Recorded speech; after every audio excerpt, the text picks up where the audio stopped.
Be me, Felix wrapping up the last stretch of a demanding STEM program at a respected university. Not some prodigy, just someone stubborn enough to grind until things make sense. I actually like the subjects most people complain about. The department had a competitive edge, but it never felt toxic. More like everyone pushing each other forward while surviving the same workload. Nights before deadlines usually meant half the class packed into the main lab screens glowing, energy drinks everywhere. Everyone locked in, trying to finish their code before sunrise. People sharing pizza, helping each other debug code, lending out spare components for hardware builds. It didn't matter who you were. If you were stuck, someone would help. I spent a lot of my time helping the younger students first and second years. It wasn't for credit or anything. I just remembered how overwhelming it was when I started. A lot of them were girls who were nervous about asking professors questions. I'd walk them through a problem, show them how to think about it, not just give them the answer. It was rewarding. Felt like building something. A community. The top professor, Paula, was this old school legend, brilliant, tough, but fair as hell. She didn't care about your politics or your background, only your work. Her entire philosophy was merit above all else. If your project worked, you got an A. If it didn't, you failed. Simple. She loved the collaborative atmosphere, always said that's how real innovation happens. The department was healthy. People were learning, things were good. Then they showed up. Bria Sheldon and her sidekick, Zuri. They were post-grad students from another department, but they suddenly took a very keen interest in ours. Bria was the mouthpiece, always looking for an audience. She was smart, I'll give her that. But in a manipulative, political way, Zuri was the muscle. Just pure aggression. She wasn't nearly as bright. So she made up for it by being loud and intimidating. They started a campus-wide campaign about the pervasive toxic masculinity in the STEM fields. Our department was their exhibit. Flyers started appearing on all the bulletin boards, pictures of gears and circuit boards with slogans like, "Is the patriarchy in your code?" Articles in the student newspaper written by Bria about subtle microaggressions in the labs. She claimed the collaborative environment I was so proud of was actually a form of male dominance, guys helping girls with their work, was mansplaining and undermining their confidence. Guys debating a technical problem was hostile male posturing. It was a complete distortion of reality at first. Most of us just laughed it off. It was so absurd, so disconnected from our actual daily lives. We were too busy studying and building things to get involved in that kind of drama. But they were persistent. They started showing up in the common areas, interrupting study groups. I remember one time I was helping a first-year girl with a circuit diagram, and Zuri walked right up to our table. Didn't say hello, just stared at me, and then at the girl. Told the girl that she didn't need a man to validate her intelligence and that there were safer spaces for her to learn. The poor girl just froze. She looked terrified. I calmly told Zuri that we were just studying, and she shot back with something about me being part of the problem. It was surreal. Their big project, their grand solution, was something they called the Athena Initiative, a women-only STEM program, completely segregated from the rest of the department, their own dedicated lab, their own funding, their own projects, their own female-only mentors, a sanctuary where women could thrive without the oppressive presence of men. They lobbied the university administration hard.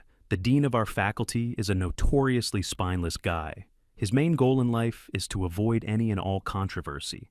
He just wants to get through the day without his picture showing up in a negative news article. Bria and Zuri knew this and exploited it perfectly. They organized a big meeting to present their proposal. The room was packed. They brought a bunch of their supporters from other faculties to make it look like a huge movement. Bria gave this incredibly polished presentation, full of buzzwords and academic jargon. She painted a picture of our department as some kind of hostile wasteland for women. She used anonymous testimonies that were clearly exaggerated or completely fabricated. One of them was about how a male student aggressively solved a problem on a whiteboard, making the female students feel intellectually violated. It was insane, but she delivered it with such conviction. Then it was time for questions. Professor Paula stood up. The room went quiet because everyone respects Paula. She didn't attack Bria. She just presented facts. She brought up the department's enrollment data, showing that female enrollment and graduation rates had been steadily increasing for a decade. She showed the grade distributions, proving there was no statistical difference in performance between male and female students. She mentioned by name several of the department's most successful female graduates who were now leaders in the industry. Then she looked Bria in the eye and said that fragmenting the student body and creating an us versus them mentality is academic poison. She argued that the best way to prepare students for the real world is to have them work in diverse, mixed-gender teams, just like they would in any major company. She finished by saying that excellence is gender-blind, and the department should focus on that, not on divisive identity politics. It was a masterclass in calm, rational debate for a moment. I thought she had won. The logic was undeniable, but Bria and Zuri weren't there to debate logic. Zuri stood up and just started shouting, accused Paula of being a pick-me and having internalized misogyny, yelled that Paula was a traitor to her gender, pulling up the ladder behind her so other women couldn't climb it. It was a vile, personal attack. Bria then stepped in, all calm and collected, and said she was disappointed to see a senior female faculty member so invested in upholding the patriarchal status quo. She hinted that if the university didn't take this issue seriously, they had friends in the national media who would be very interested in a story about a school that silences female voices. That was the kill shot. I saw the color drain from the dean's face. The mere mention of the media sent him into a full-blown panic. He immediately stood up and cut the debate short. He started talking about the university's unwavering commitment to progress and how it's vital to listen to marginalized voices. He basically folded right there on the spot. A week later, the email went out. The Athena initiative was approved. It got even worse a few days after that. Another announcement came a major tech corporation. One of those giants that's always in some kind of PR trouble had stepped in as a sponsor. They were pouring a massive amount of money into the Athena initiative as part of their Women in Tech outreach. It was a PR stunt for them, a way to look good and distract from their own issues, but for Bria and Zuri, it was a blank check. The launch day was a spectacle news vans from local stations, the university president, the corporate sponsor's VP of Diversity and Inclusion. Bria gave a victory speech that was all about how they had finally created a space free from the male gaze, where female brilliance could flourish unimpeded. Zuri stood behind her, arms crossed, glaring at any man who was in the general vicinity. The first tangible change was the lab situation. Our main project's lab, Lab 1, was the heart of the department. It had the best computers, the 3D printers, the spectrum analyzers, everything. It was an open access space, the place where we all worked and collaborated the day after the launch. We came in to find a notice on the door. This space is now the official laboratory for the Athena initiative. Access is restricted to program participants only. They kicked us out. All of us. We were moved to an older, smaller lab in the basement, with slower computers and outdated equipment. All the brand new gear from the corporate sponsor went straight into their exclusive lab. I saw them unboxing state-of-the-art workstations and VR development kits while we were struggling with machines that could barely compile our code. The second change was the social dynamic. A new set of rules went up on the department's main notice board, a code of conduct, clearly drafted by Brea. It was full of vague rules about respecting designated spaces and avoiding performative competence. It explicitly forbade male students from offering unsolicited academic assistance to female students. I couldn't help the younger students anymore, even if they asked me to. If I was caught, I could be written up for a conduct violation. The department I loved was being systematically dismantled. The easy camaraderie was gone, replaced by suspicion and resentment. The guys were pissed. Obviously, we felt like we were being punished for something we didn't do. We were being treated like a problem to be managed, not as students there to learn. The girls were split, some of them fully bought into the Athena initiative, joining up immediately and adopting the same hostile attitude as Bria and Zuri. But a lot of them were just as uncomfortable as we were. They didn't want to be segregated. They had friends who were guys, they liked the collaborative study groups, but they were under immense pressure to join. If they didn't, they were accused of not supporting other women. The first few months of the new system were awful. The hallways felt different. People stopped making eye contact. Study groups dissolved because no one knew what the rules were anymore. The basement lab was quiet and depressing. The The energy was just gone. Meanwhile, you could hear the noise from the Athena lab upstairs. Not the sound of work, but the sound of socializing, music, laughter, a lot of chatter. It felt less like a high-tech lab and more like a clubhouse. Paola looked like she had aged 10 years. She tried her best to teach as normal, to hold things together. But you could see the frustration in her eyes. She was a builder, and she was being forced to watch as someone took a sledgehammer to her life's work. I tried to focus on my final year project, but it was hard. My project required a piece of equipment, a high-frequency signal generator, that was now locked away in their lab. I had to file a formal request to use it. My request was denied by Bria, who was now the student coordinator for the lab. The reason given was ensuring a comfortable and secure environment for program participants. I had to completely redesign my project around a less effective, older piece of equipment.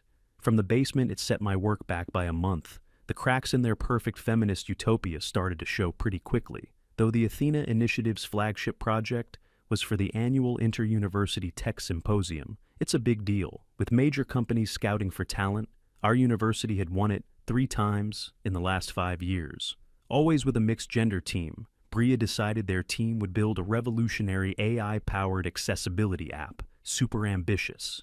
Very complex from the outside, all we heard was how amazing it was going to be. But I had friends, girls who had been pressured into joining the program, who told me what was really going on. It was a mess without the usual cross-pollination of ideas. They were stuck in an echo chamber. Bria was a good talker, but her actual coding skills were average at best. She was the ideas person, but couldn't execute. Zuri was completely useless on the technical side. Her role was just to shut down any dissent. The group was paralyzed by infighting arguments over who was the team lead, accusations that some members weren't contributing enough. They had created their safe space. But it turned out to be a hotbed of drama and inefficiency. They lacked the kind of informal leadership that someone like me used to provide, not a formal boss, but just someone who could step in and say, "Okay, this approach isn't working, let's try this instead," without it turning into a personal attack. They didn't have that every technical disagreement became a personal conflict. The project was falling further and further behind schedule at the same time. The effect on the rest of the department was becoming catastrophic. The male students were completely demoralized. Why try hard when you're treated like a second-class citizen? Why offer to help when you'll be accused of mansplaining? Why be a part of a community that openly resents your presence? So, guys just stopped. They started doing the bare minimum to pass their classes.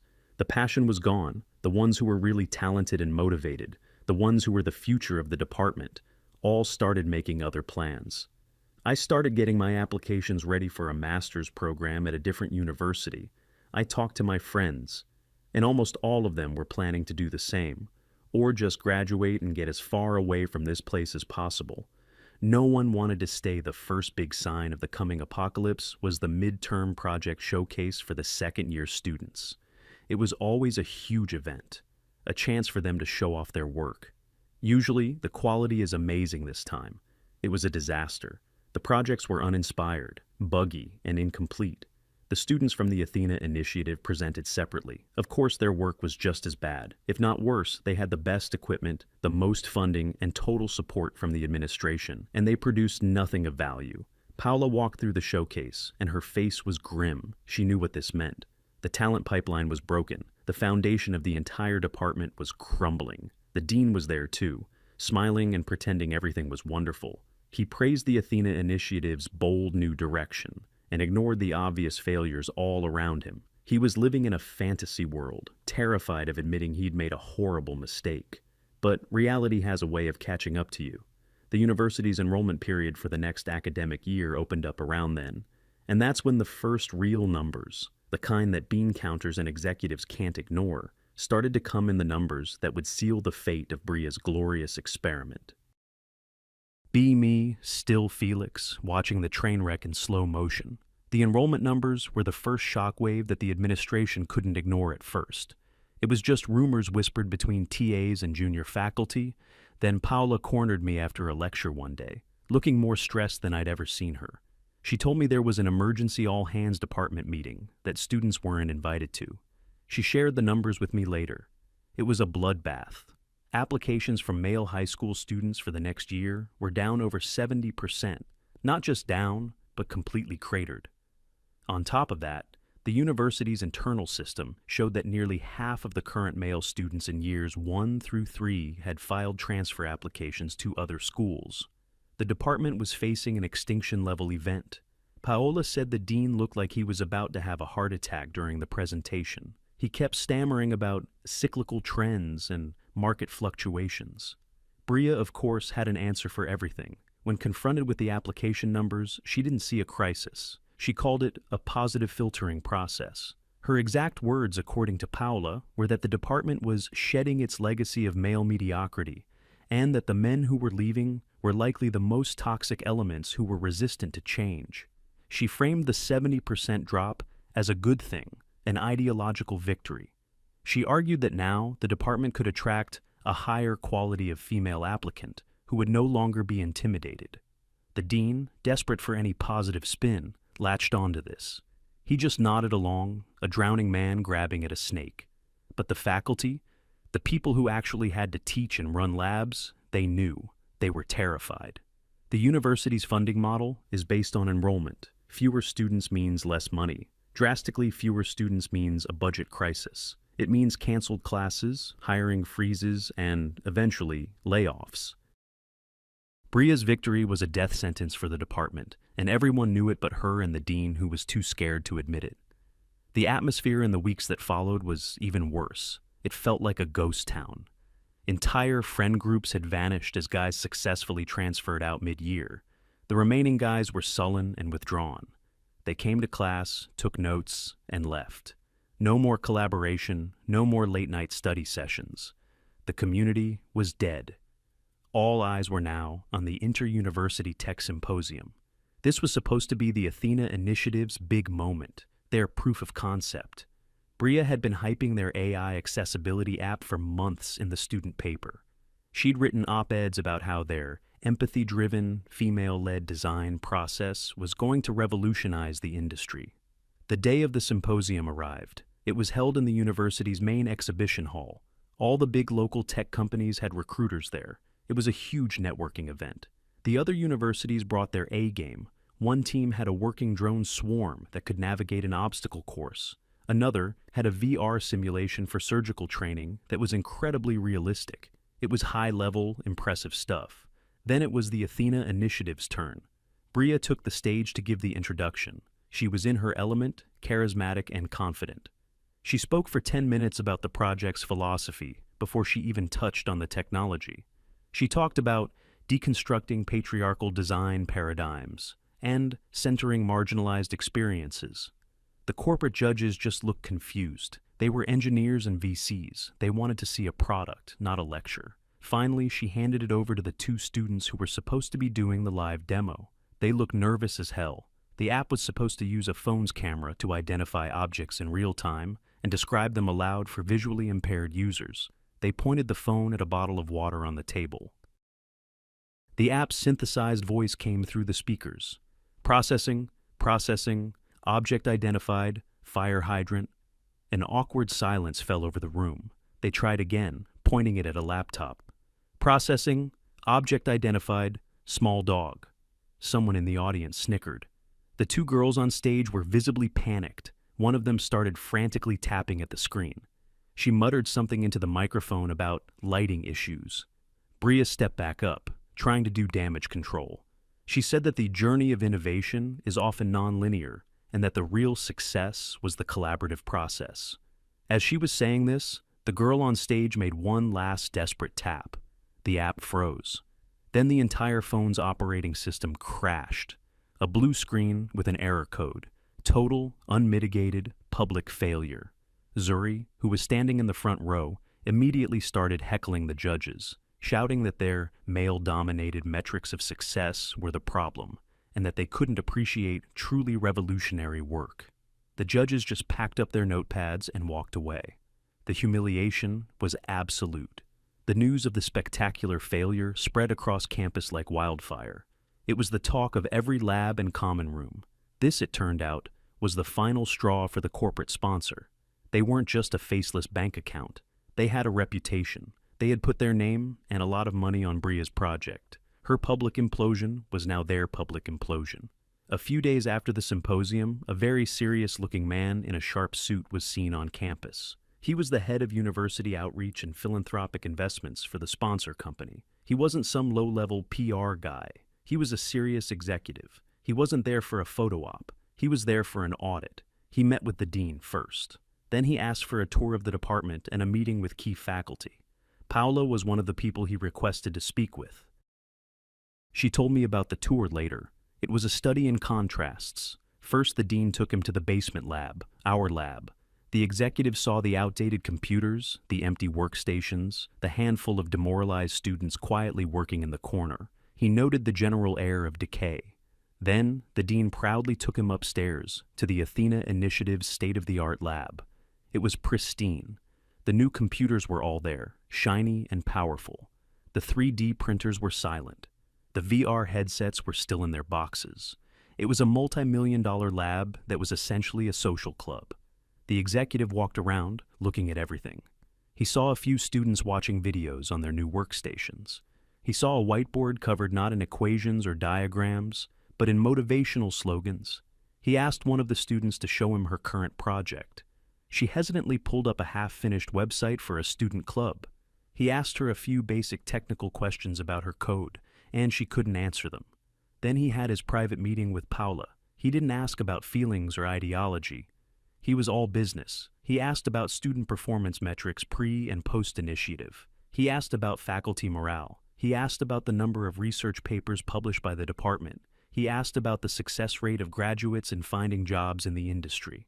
Paola, being Paola, gave him the cold, hard truth, backed up by data. She showed him the decline in every single metric. She explained that by removing collaboration and siloing the student body, the department's educational ecosystem had collapsed. The executive listened intently, taking notes, not saying a word.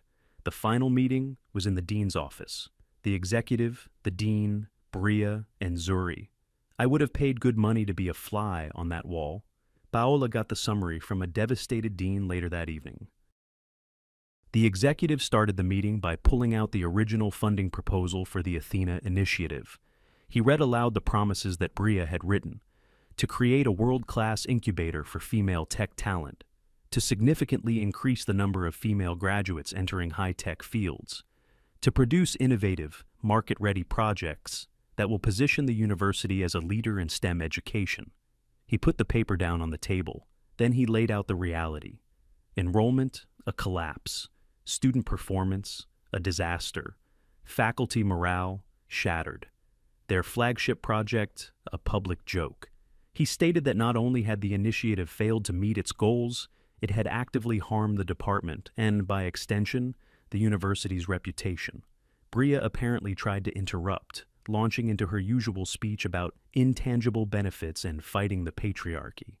The executive just held up a hand and cut her off. He told her, "We are a technology company. We invest in results. We are not a political charity." He said that their continued association with a failing, discriminatory, and now publicly ridiculed program was a significant brand risk. And with that, he announced that the company was terminating its partnership with the university and pulling all funding for the Athena Initiative, effective immediately. He then stood up, shook the dean's hand, and walked out of the office without another word. Paula said the dean just sat there in stunned silence for a full minute after he left. Bria was apparently speechless for the first time in her life. Zuri just started yelling that the executive was a sexist pig and that this was proof the system was rigged. But the spell was broken. Their power source, the money and the corporate approval, was gone. And the dean, the weak, terrified dean, finally had to choose between saving himself and saving Bria. It wasn't a hard choice for him. He turned to Bria and told her that her divisive experiment was over. He accused her of misleading him and the university.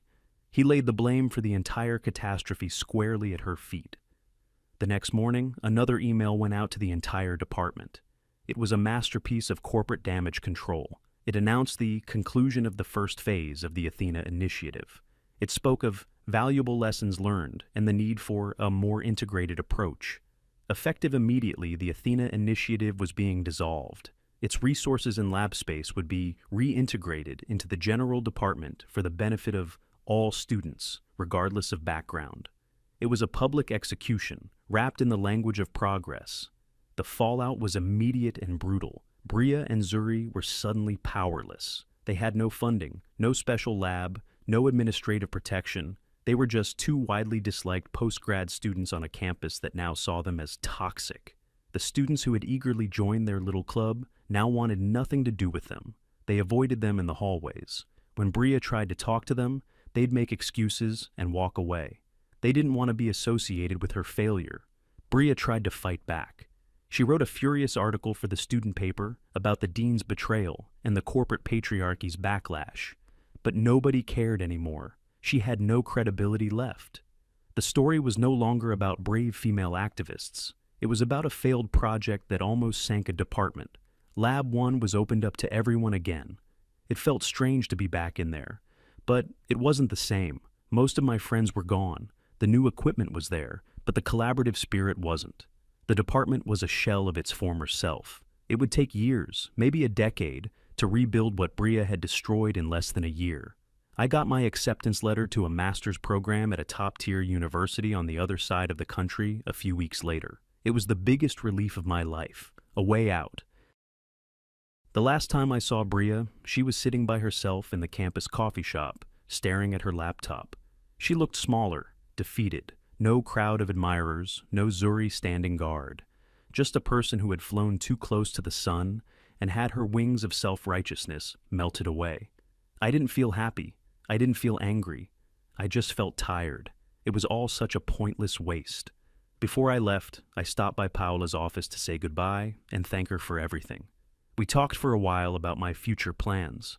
As I was about to leave, she gave me a sad smile and said, "You were one of the good ones, Felix. Don't ever let anyone make you feel ashamed for being competent and helpful."